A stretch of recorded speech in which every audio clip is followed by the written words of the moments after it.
ধুর! আবারও সাপের মুখে। লুডোতে সাপের মুখে পড়লে হয়তো আবার নিচ থেকে শুরু করা যায়। তুমি চাইলে এখান থেকে আবার শুরু করে সামনে আগাতে পারবে। কিন্তু অ্যাডমিশন টেস্টে তোমার কিন্তু সেই সুযোগটি নেই। তোমাদের এই অল্প সময়ে বেস্ট একটা প্রস্তুতি নিতে হয়। আর সেটার জন্যই আমাদের ঢাকা ইউনিভার্সিটির আইসিইউ ব্যাচ। আমরা এখন তোমাদের সাথে শেয়ার করব মানবিক ও বিভাগ পরিবর্তনের কোর্স প্ল্যান। দেখো, তোমাদের এই অল্প সময়ে দক্ষ এবং অভিজ্ঞ মেন্টরশিপের সাথেই কিন্তু সামনে এগিয়ে যেতে হবে। সো আমাদের কোর্স প্ল্যান আমাদের দক্ষ এবং এক্সপেরিয়েন্স টিচাররাই কিন্তু সাজিয়েছে। দেখো, আমরা ইংরেজি কোর্স প্ল্যানটা একটু দেখাচ্ছি। Identification and interchange of parts of speech. আমরা প্রথম ক্লাসে শুরু করবো একবার বেসিক থেকে। তোমরা জানো ইংরেজিতে ফেল করার অন্যতম কারণ হচ্ছে memorising part. Vocabulary day 1, day 2 আমরা কিভাবে সাজিয়েছি দেখো। এখানে আমাদের 40 ডেজ ভোকাবুলারি চ্যালেঞ্জ। তোমাদের মেমোরাইজিং পার্টের যে সিনোনিম অ্যান্টোনিম রয়েছে সেগুলো গল্প আকারে আমরা এখানে সাজিয়েছি। তোমাদের অ্যাপ্রোপ্রিয়েট প্রিপোজিশন দেওয়া আছে। দেখো, তোমাদের এখানে গ্রুপ ভার্ব দেওয়া আছে, ফ্রেজ এন্ড ইডিয়মস দেওয়া আছে, তারপরে কারেক্ট স্পেলিং দেওয়া আছে, ওয়ান ওয়ার্ড সাবস্টিটিউশন দেওয়া আছে, তারপর প্রভাবস ট্রান্সলেশন সহ অ্যানালজিও দেওয়া আছে। এরপরে ডে 1 পড়ার পরে দেখো তুমি যা, যা পড়েছো সেগুলোর আবার তোমরা এক্সাম দিবা বাসায় বসে। দেখো এখানে ৫০টা কোয়েশ্চেন।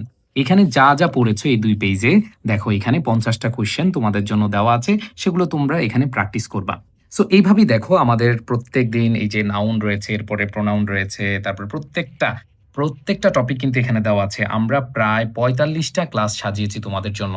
এরপরে রয়েছে তোমাদের জন্য ডাউট সলভ সেশন। দেখো, এই বছর আমরা এই ডাউট সলভ সেশনটা তোমাদের জন্য রেখেছি। এতদিন যা, যা আমরা পড়ালাম সেগুলো থেকে তোমাদের যে কনফিউশন গুলো তৈরি হবে, তোমাদের যে কোয়েশ্চেন গুলো তৈরি হবে, সেগুলো আমরা হচ্ছে এইখানে ডাউট সলভ সেশনে শেষ করিয়ে দিব, সলভ করিয়ে দিব। এবার আসো তোমাদের ভয়ের যে টপিকটা সেটা হচ্ছে ইংরেজি রিটেন। দেখো, ইংরেজি রিটেনে আমরা ৩০টি ক্লাস রেখেছি এবং আমরা দেখিয়েছি যে কোন, কোন টপিকগুলো থেকে প্রশ্ন আসে, আমরা কিভাবে তোমাদেরকে পড়াবো। সো এইখানে দেখো তোমাদের রিটেনের জন্য আমরা যে ৩০টি ক্লাস নিচ্ছি, এগুলোতে একবারে শুরুতেই আমরা আসলে তুমি কিভাবে আসলে লিখতে পারো, কিভাবে পরীক্ষায় সুন্দরভাবে সাজিয়ে লিখতে পারো, সেগুলোই সাজিয়েছি আমাদের প্রত্যেকটা ক্লাসে। এরপরে আমরা আমাদের ইউনিট বেসড, তোমরা জানো যে টেক্সট বুক থেকে তোমাদের রিটেনটা ফলো করেই কিন্তু কোয়েশ্চেন করা হয়। সো এইখানে আমরা সব ক্লিয়ার করে এখানে দিয়ে দিয়েছি। সো এগুলো সবগুলোই থাকবে আমাদের রিটেন কোর্সে। আর বাংলাদেশে এডুকেশনের যে রিটেন কোর্স টিচার, এরা অনেক, অনেক বেশি দক্ষ যা তুমি অন্য কোথাও পাবা না। এরপরে দেখো আমাদের বাংলা কোর্স প্ল্যান। দেখো, বাংলা কোর্স প্ল্যানে তোমরা এখানে ক্লাস 1 আবার বিবেচনা অংশ পাচ্ছ, যেটা আমরা একটু আগে দেখিয়েছি যে ভোকাবুলারি অংশের মতোই। এরপরে দেখো বাংলা এইভাবে তোমাদের সাজিয়ে দেওয়া আছে, ডাউট সলভ ক্লাস দেওয়া আছে। তোমাদের যেখানে, যেখানে আটকাবা সেখানে কিন্তু এখানে সুন্দরভাবে সেই সমাধানগুলো পেয়ে যাবা। এরপর দেখো জিকে ক্লাসে আমরা জিকে প্রত্যেকটা টপিক দিয়েছি। এখানে দেখো আমাদের যে ডাউট সলভ ক্লাস আছে সেটাও এখানে সাজিয়েছি। এরপরে দেখো এইখানে তোমাদের প্রত্যেকটা টপিক এমনভাবে সাজিয়েছি আমরা ৪৫টা ক্লাসে তোমাদের শেষ করাবো।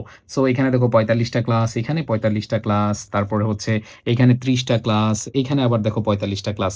সো তোমাদের পূর্ণাঙ্গ প্রস্তুতি কিন্তু হয়ে যাচ্ছে আমাদের ঢাকা বিশ্ববিদ্যালয়ের যে আইসিইউ ব্যাচ এই কোর্সে। সো তোমরা এখনো যারা এনরোল করোনি, দেখো বাংলাদেশে আরো অনেক, অনেক প্ল্যাটফর্ম আছে, অনেক কোর্স রয়েছে। তুমি যাচাই বাছাই করো। আমি বলব না যে কারোটাই খারাপ।